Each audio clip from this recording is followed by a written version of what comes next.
do you take your coffee? Just with 1 sugar and a little bit of cream. Wow. Coffee appears out of nowhere. It's amazing. Best place for pizza? Well, we're in Chicago, so, I have to go with Chicago-style pizza. But for Chicago-style, Giordano's is a classic. What is Chicago-style pizza? Oh, thick crust, thick style pizza. It's almost like a pie. You have to eat it with a fork and a knife. All right, let's get into MYNX a little bit. Why do you prefer vascular closure devices over manual compression or figure of 8? So we've been doing same-day discharge at our hospital system for about 5 years. And the ability to send people home the same day, it's good for the hospital, it's good for the patient. And so these vascular closure devices, they allow that same-day discharge to be done way more confidently. As well, there's a faster turnover time in the room. So manual pressure takes a lot longer than vascular closure. And so we're confident to get that patient off the table in just a few minutes instead of 20 or 30 minutes of manual pressure or manual compression.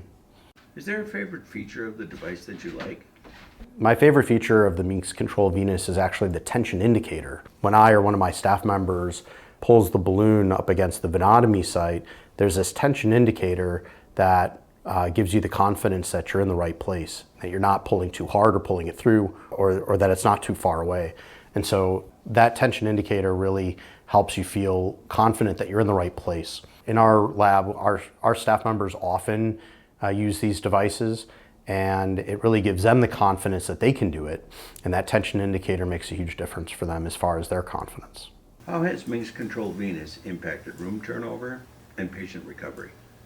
The device impacts both of those. So our room turnover is faster because we don't have to hold with manual compression for 20, 30 minutes. We can do this in under 5. That really helps our turnover. A day like today where we have 5, 6 cases in a room, maybe more, the difference between 5 and 30 minutes really adds up. So, Doctor, I've heard that you're a Chicago Bulls fan. Can you tell us about that? So I grew up here in Chicago, and I was like a kid of the 90s.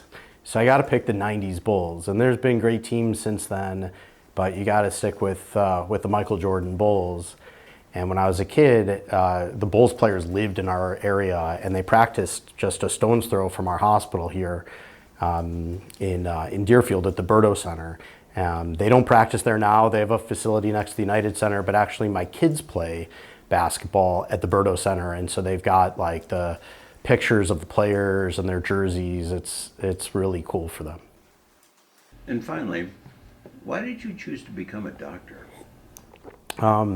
So when I was young, like maybe I was 11 or 12 years old, my brother Jonathan had an asthma attack, and it was right in front of me, and he could not breathe. It was incredibly scary. And my parents took him to the emergency room, and the emergency room doctor saved his life. And going through that with him and watching the doctors, these were like Marvel superheroes in our family. I was like, I want to be like one of these guys.